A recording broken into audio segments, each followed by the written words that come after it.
Hey guys, this is एसएफडीसी पाठशाला। और अभी हम जावास्क्रिप्ट सीखने के इस प्लेलिस्ट में बात करने वाले हैं जावास्क्रिप्ट वेरिएबल्स की। जावास्क्रिप्ट में वेरिएबल्स कैसे डिफाइन करे जाते हैं, उनके क्या क्राइटेरियाज हैं, क्यों यूज़ करते हैं ये। इसकी ज़रूरत इसलिए पड़ेगी हम लोगों को क्योंकि आने वाले समय में जब हम LWC में जावास्क्रिप्ट का यूज़ करेंगे तो कहीं ना कहीं तो वैल्यू स्टोर करना ही पड़ेगा। तो वो सारे वैल्यूज स्टोर होते हैं वेरिएबल्स में, आपको पता भी होगी ये बात। तो हम बात कर लेते हैं जावास्क्रिप्ट में वेरिएबल्स की। पहले मैं थोड़ा सा थ्योरेटिकली आप लोगों को एक्सप्लेन कर देता हूँ, देन इसी वीडियो में मैं आपको प्रैक्टिकली भी करके दिखाऊंगा कि कैसे वो काम करते हैं।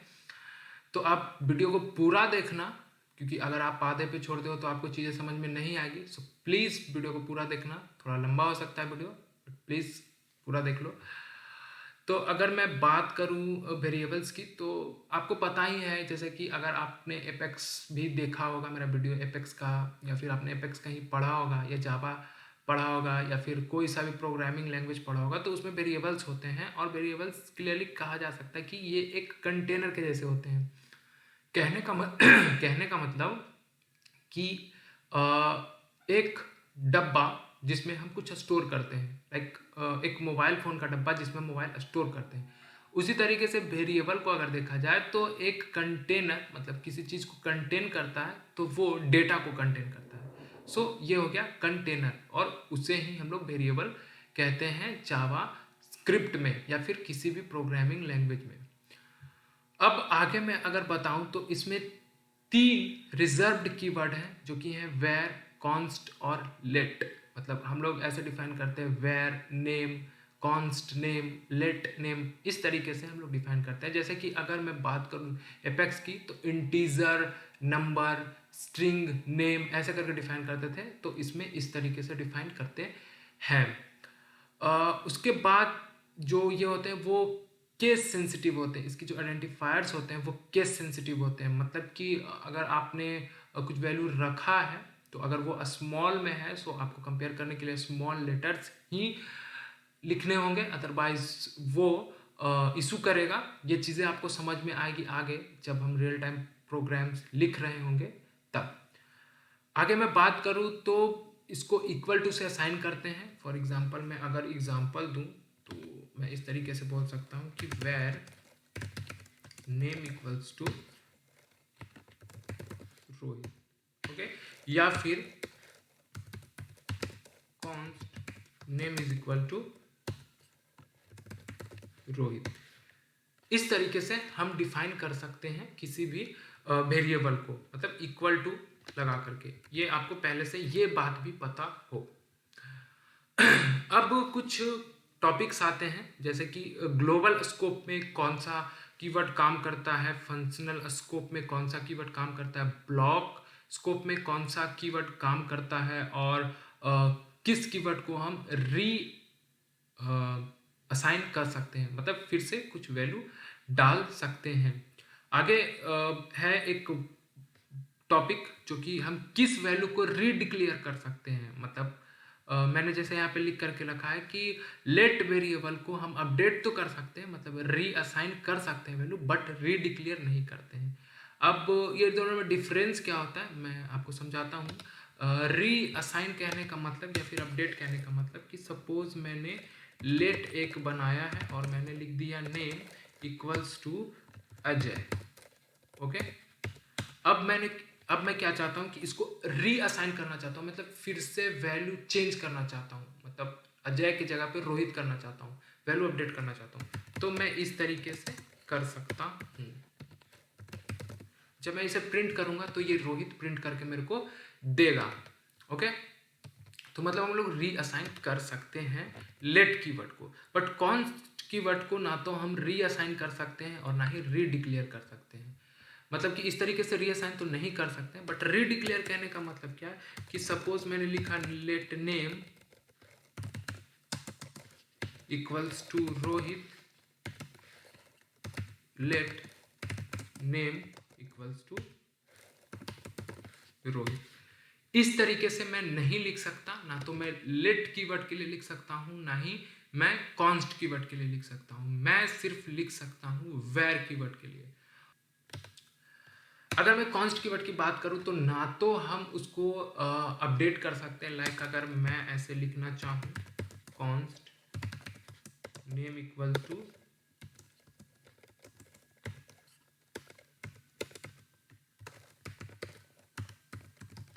अभिषेक, और फिर मैंने सोचा कि मैं लिख दूं नेम इक्वल टू रोहित, तो मैं ऐसा नहीं कर सकता कॉन्स्ट कीवर्ड के साथ। ओके, तो ये थी थ्योरेटिकल बातें, मतलब थ्योरेटिकली हम ऐसे जाते हैं, मतलब ये ऐसे करके हम डिफाइन कर सकते हैं, क्या कर सकते हैं। अब मैं वन बाय वन आपको ये चीज़ें प्रैक्टिकली करके दिखाता हूँ। जैसे कि ग्लोबल स्कोप में काम करेगा, कॉन्स्ट नहीं करेगा ग्लोबल स्कोप में काम, लेट नहीं करेगा ग्लोबल स्कोप में काम, और वेर करेगा ग्लोबल स्कोप पे काम। तो कैसे, मैं इसको अभी अभी समझाता हूँ आप लोगों को कि कैसे। सबसे पहले तो आप कोई सा कोड एडिटर ले लो, क्योंकि मैं अभी HTML और जावास्क्रिप्ट की मदद से चीज़ें समझाऊंगा, मतलब HTML पेज बनाऊंगा, देन उस पर जावा स्क्रिप्ट का सोर्स इंक्लूड करूंगा, इंपोर्ट करूंगा, और फिर वहाँ पे कोड लिख करके दिखाऊंगा। तो आई थिंक कि आप लोगों को HTML थोड़ा बहुत पता होगा, उसमें कैसे सोर्स इंपोर्ट करते हैं वो पता होगा। अगर नहीं पता तो ये वीडियो देख लो, मैं वो चीज़ें समझा दूंगा वो भी। तो अभी मैं यूज़ करने वाला हूँ VS कोड का, आई थिंक आप लोगों के पास होगा ही, नहीं है तो आप डाउनलोड कर लो VS कोड, अच्छी है।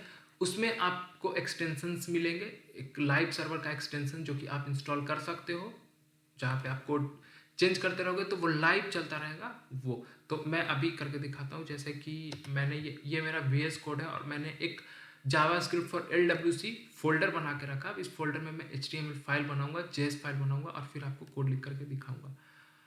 और मेरे पास ब्राउज़र तो है ही, सबके पास ही होता है, सो ब्राउज़र पे वो चीज़ें चलेगी। अभी मैं करके दिखाता हूँ।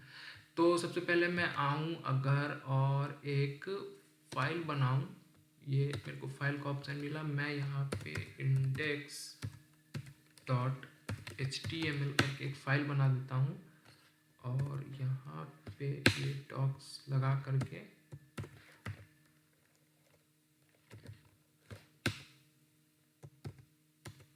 ये रहा HTML की बेसिक्स, मतलब HTML open tag, close tag, then head tag,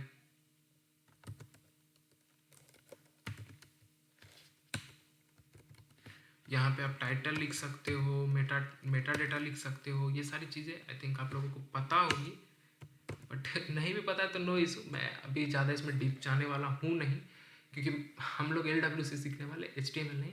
तो LWC में हालांकि ये सारी चीज़ें यूज़ होती है, बट ये सारी चीज़ें यूज़ नहीं होती हैं, मतलब ये जो चीज़ें हैं वहाँ पर टेम्पलेट यूज़ होती है, आप लोगों को पता भी होगा। सो बस इतना थोड़ा सा देख लो, क्योंकि हम लोग जावास्क्रिप्ट पे फोकस करने वाले हैं, इसलिए मैं इसका टाइटल दे देता हूँ वेरिएबल्स इन जेस।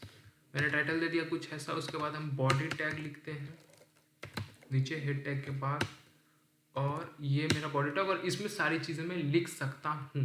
कुछ इंक्लूड करना है तो मैं हेडर में कर सकता हूँ, और यहाँ पे मैं चीज़ें लिख सकता हूँ, जैसे मैंने लिख दिया हेलो यूज़र, मैंने इसको सेव किया। अब मैं इसको करना चाहता हूँ एग्जीक्यूट, देन राइट क्लिक करो, यहाँ पे अगर आपने लाइव सर्वर इंस्टॉल करके रखा होगा तो यहाँ पे आपको ओपन विथ लाइव सर्वर का ऑप्शन दिख जाएगा, और जब मैं इस पर क्लिक करूँगा तब आप देखोगे कि देखो इसने मेरे को खोल करके दे दिया, और ये मेरा index.html हेलो यूज़र वाला पेज खुल गया। ओके, अब क्योंकि मैं दोनों लाइव काम करने वाला हूँ तो थोड़ा एडजस्ट कर लेते हैं VS कोड और इसको, ताकि चीज़ें मैं आप लोगों को अच्छे से समझा पाऊँ और जल्दी समझा पाऊँ। ओके, तो ये रहा अपना VS कोड, बगल में लाइव सर्वर चलेगा। अब मैं कुछ भी चेंजेस करूँगा यहाँ पे तो बगल में आप लोगों को दिख जाएगा। देखो मैंने जैसे ही हेलो वर्ल्ड किया ये तुरंत हेलो वर्ल्ड हो गया। अब मैं जैसा ही करूँगा, मैं अगर लिखता हूँ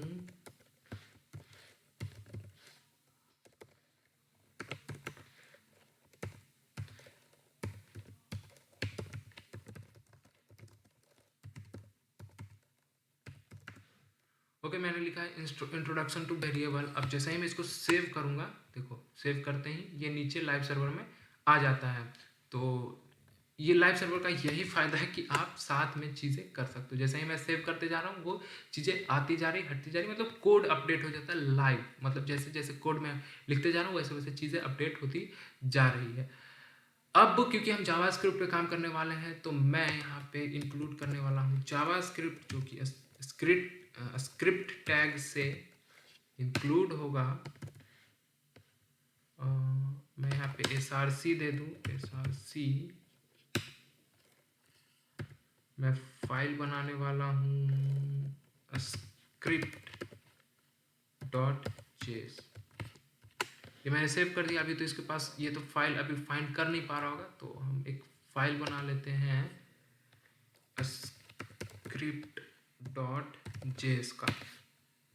ओके, ये अपना फाइल रहा। अब मेरे को चेक करना है कि क्या ये दोनों चीज़ें इंक्लूड हुई, मतलब ये अपना जो पेज यहाँ पे चल रहा है क्या इसमें जावास्क्रिप्ट इंक्लूड हुआ या नहीं। तो मैं एक अलर्ट लगा के चेक कर लेता हूँ कि क्या ये चीज़ें चल रही है कि नहीं। मैंने सेव किया, देखो जैसे ही सेव किया इसने अलर्ट मेरे को दे दिया हाई। इट मीन्स कि चीज़ें काम कर रही है। अभी मैं इसको हटा देता हूँ और आते हैं अपन कॉन्सेप्ट के लिए, जो कॉन्सेप्ट मैं यहाँ बता रहा था आप लोगों को। तो सबसे पहले बात कर लेते हैं वेर कीवर्ड की। वेर कीवर्ड ग्लोबल स्कोप में कैसे काम करता है, फंक्शनल स्कोप में कैसे काम करता है, ब्लॉक स्कोप में क्यों नहीं काम करता है, कैसे नहीं काम करता है, और इसको री असाइन कैसे किया जा सकता है और री डिक्लेयर कैसे किया जा सकता है। सबसे पहले अगर हम बात करें ग्लोबल स्कोप की, तो ग्लोबल स्कोप कहने का मतलब पूरा का पूरा विंडो, आपका पूरा इंटायर कोड, मतलब इस फाइल में मैं कुछ भी लिखूंगा तो वो पूरा ग्लोबली माना जाएगा। मतलब अगर मैंने यहाँ पे वेर लिख दिया तो वेर नेम लिख दिया सपोज, तो ये वेर नेम कहीं पे भी काम करेगा, मतलब ऊपर से नीचे के कोड में कहीं पे भी काम करेगा। कैसे काम करेगा मैं एग्जाम्पल के तौर पे आपको समझाता हूँ। मैं कंसोल डॉट लॉग से समझाता हूँ।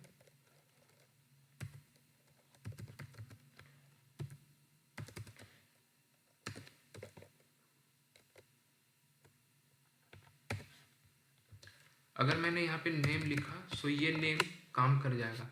अब इसको देखेंगे कैसे हम लोग कि मतलब मैंने ये नेम लिख के रखा है। तो इंस्पेक्ट पे जाओ, यहाँ पे कंसोल पे जाओ और आप देखो रोहित, जो मैंने यहाँ पे लिखा रोहित, वो रोहित अपने को दिख गया।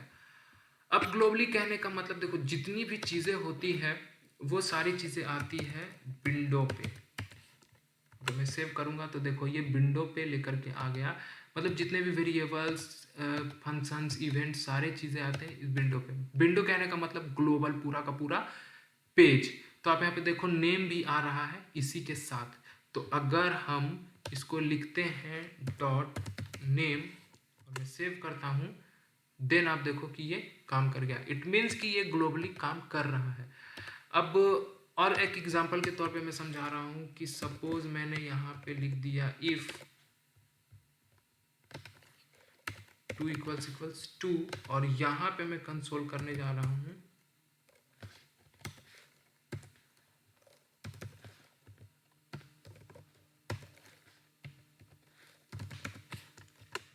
तो देखो ये इसने यहाँ पे भी काम कर दिया, मतलब ये ग्लोबली काम कर रहा है। मैं अब कहीं पे भी इसको यूज़ कर सकता हूँ। मतलब एक बार मैंने डिफाइन किया, कहीं पे भी यूज़ कर सकता हूँ। इट मीन्स ये ग्लोबली काम कर रहा है वेर कीवर्ड।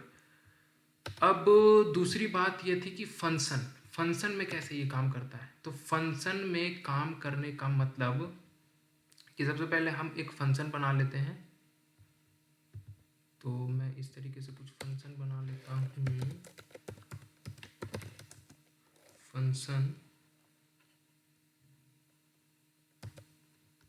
जेएस नेम के नाम से, और अगर मैं यहाँ पे डिफाइन कर देता हूँ वेर name1 = अभिषेक। ओके, अब ये इसमें काम करेगा, देखते हैं। मतलब मैंने अभी क्या किया, कंसोल डॉट लॉग और फिर नेम 1 सेव किया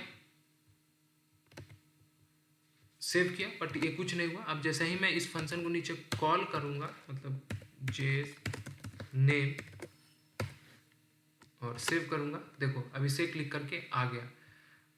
ये मतलब इसने सिर्फ इस फंक्शन का ही कंसोल हुआ। सपोज मैं अब इसको यहाँ नीचे पे कंसोल करने जा रहा हूँ,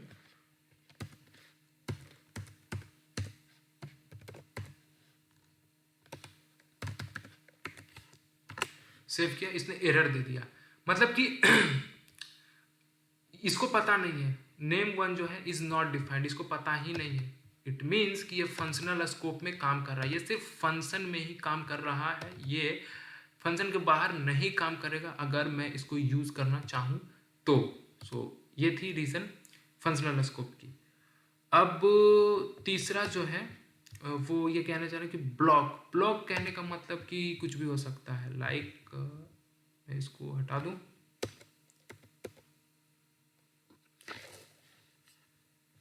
जैसे कि ये रहा, ये एक block as a block treat करेगा, मतलब ये एज अ ब्लॉक ट्रीट करेगा, ठीक है। अब ब्लॉक का सबसे सटीक एग्जाम्पल इफ को ले लेता हूं मैं। इफ 2 इक्वल्स 2 देन ये अंदर जाएगा, ट्रू रिटर्न करेगा, अंदर जाएगा। और अभी यहाँ पे मैं डिफाइन कर देता हूँ वेयर नेम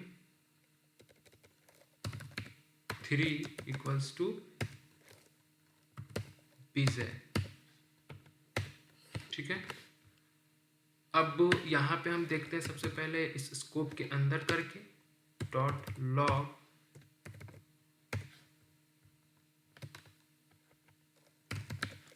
नेम 3, ऐसा ही मैंने किया, पिज़्ज़ा आ गया। अब इस स्कोप के बाहर, मतलब इस ब्लॉक ऑफ स्कोप के बाहर में अगर कंसोल करूं,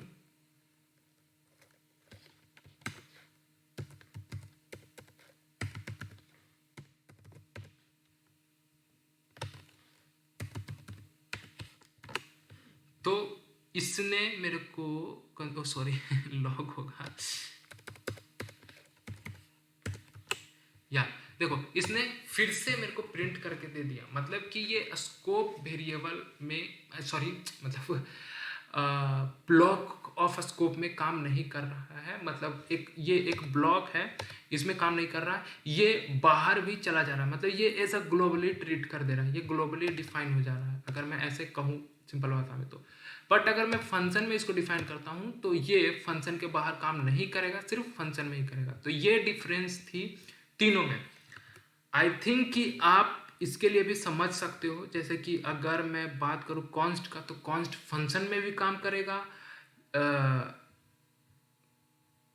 आई मीन ग्लोबली काम नहीं करेगा। अगर मैंने कॉन्स्ट ऊपर डिफाइन कर दिया ग्लोबली तो वो नहीं काम करेगा, फंक्शन में काम करेगा, फंक्शनली काम करेगा, मतलब आप फंक्शन के बाहर इसको यूज नहीं कर सकते हो। ब्लॉक ऑफ स्कोप के लिए काम करेगा, मतलब सिर्फ उस ब्लॉक में ही काम करेगा, ब्लॉक के बाहर काम नहीं करेगा। लेट के लिए जाओ तो लेट ग्लोबली काम नहीं करेगा, फंक्शन के लिए काम करेगा और ब्लॉक के लिए काम करेगा। तो ये चीजें आपको समझ में आ गई होगी तीनों कीवर्ड्स के लिए, ये तीनों ब्लॉक्स के बारे में, मतलब तीनों स्कोप्स के बारे में। तो अगर इस तीनों में से कहीं पे कुछ भी डाउट रह गया तो प्लीज कमेंट करो, मैं फिर से आपको एक्सप्लेन करके दूंगा। और जहां तक मुझे लगता है आई थिंक कि मैंने अच्छे से एक्सप्लेन करने की कोशिश करी है, बट फिर भी डाउट रहता है, सो प्लीज कमेंट करो, मैं आपको रिस्पॉन्स दूंगा। ओके, अब आगे बात करते हैं रीअसाइंड की, मतलब वैल्यू फिर से रीअसाइन कर सकते हैं कि नहीं।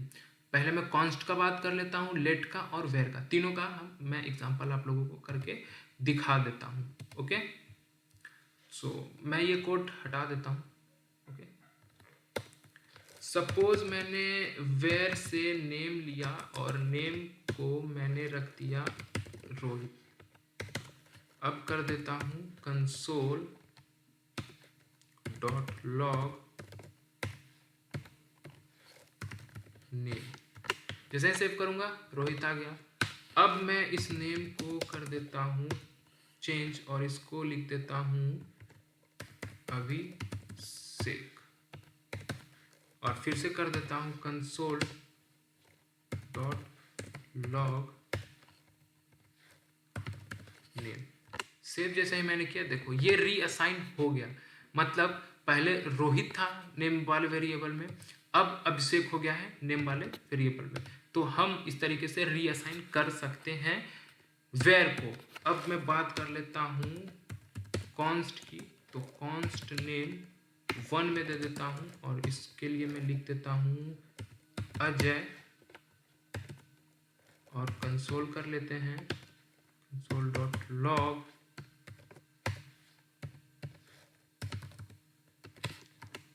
अजय प्रिंट करके आ गया। अब मैं नेम 1 को असाइन कर देता हूँ विजय। ओके, अब करते हैं कंसोल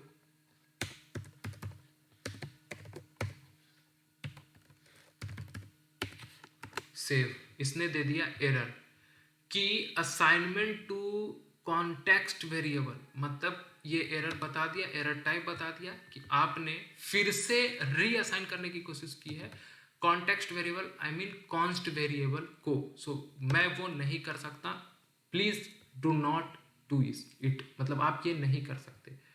ओके, अब मैं अगर इसको हटा दूं, सेव करूं, तो ये सही से काम करेगा।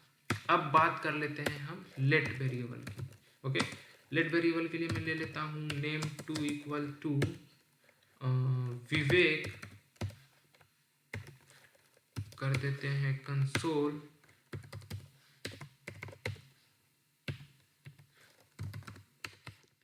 सेव किया, विवेक आ गया। अब मैं नेम 2 को करने जा रहा हूँ रीअसाइन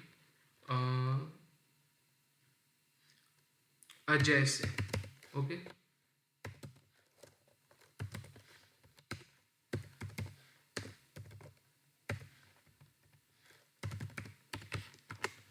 सो ये भी रीअसाइन हो गया, मतलब मैंने पहले विवेक डिफाइन किया था, फिर अजय डिफाइन किया, सो ये रीअसाइन हो गया। तो इस तरीके से ये काम करते हैं, मतलब आप वेयर में भी रीअसाइन कर सकते हो, लेट में कर सकते हो और कॉन्स्ट में कर सकते हो। अब बात कर लेते हैं रीडिक्लेयर की, कि हम किसको किसको रीडिक्लेयर कर सकते हैं। ओके, तो सबसे पहले बात कर लेते हैं वेयर की। Where name equals to Rohit, और मैंने लिख दिया console dot log name. Okay, redeclare करने का मतलब सेम वेरिएबल फिर से डिक्लेयर करना। फिर से मैं डिक्लेयर करता हूं वेयर नेम इक्वल्स टू विवेक, करते हैं इसको कंसोल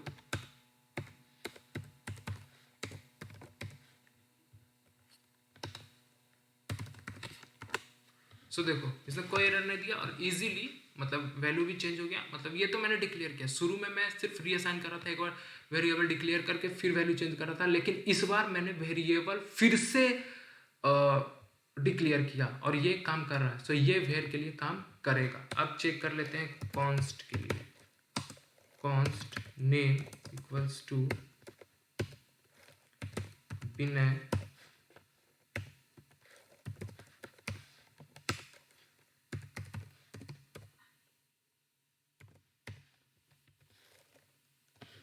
मैं इसको कर देता हूँ नेम 1 ताकि कंफ्यूजन ना हो।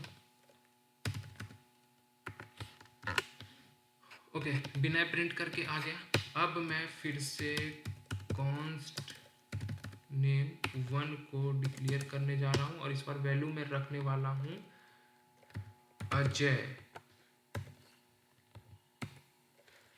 और इसको कर देते हैं कंसोल डॉट लॉग नेम 1। मैं सेव करता हूँ।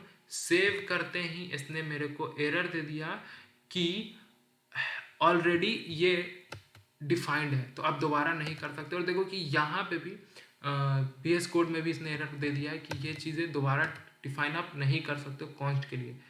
Name has been already declared, so आप नहीं कर सकते हो नेम 1। तो ये आपको चीज़ें समझ में आ गई होगी। अब अगर बात कर लेते हैं लेट कीवर्ड के लिए let name two equals to Ajay console.log name two, और आप यहाँ पे देख पा रहे हो कि अजय लिख करके आ गया। सपोज मैंने अभी फिर से इसको डिक्लेयर करने की कोशिश करी, नेम टू इक्वल्स टू विवेक, और फिर मैं console.log पे नेम टू प्रिंट करने की कोशिश करता हूँ। अगेन इसने एरर दे दिया कि नेम टू ऑलरेडी डिफाइंड है, सो आप फिर से डिफाइन नहीं कर सकते हो। तो आप लेट कीवर्ड को भी रीडिक्लेयर नहीं कर सकते हो, आप कॉन्स्ट कीवर्ड को रीडिक्लेयर नहीं कर सकते हो, बट लेट कीवर्ड को रीअसाइन कर सकते हो, कॉन्स्ट कीवर्ड को रीअसाइन नहीं कर सकते हो, और वेयर कीवर्ड को आप दोनों चीज़ें कर सकते हो। तो आई होप कि आप लोगों को ये सारी चीज़ें समझ में आई होगी कि किस तरह से वो स्कोप्स में काम करते हैं, किस तरीके से उनको री असाइन या रीडिक्लेयर करा जाता है, और वेरिएबल क्या होते हैं जावास्क्रिप्ट में। कहीं पे भी कुछ भी डाउट रह गया सो प्लीज़ कमेंट करके बताओ, मैं वो डाउट क्लियर करके दूंगा आपको। अगर ये वीडियो अच्छी लगी सो प्लीज़ लाइक करो इस वीडियो को, और अपने दोस्तों के साथ शेयर जरूर करो। और चैनल पे नए हो और आप LWC या सेल्सफोर्स में जो क्लाउड्स वगैरह हैं वो सारी चीज़ें सीखना चाहते हो, तो चैनल को सब्सक्राइब करो, ताकि आप हमेशा नोटिफिकेशन पाते रहो जब भी मैं वीडियो अपलोड करूं। और आप देखते रहो ये प्लेलिस्ट, शायद आप लोगों को अच्छी लगे, क्योंकि मैं पहले जावास्क्रिप्ट का कॉन्सेप्ट क्लियर करने वाला हूँ, देन LWC पे जाने वाले हैं हम लोग। तो इसी तरीके से वीडियो देखते रहो, और तब तक के लिए मैं कहूँगा keep watching and thank you.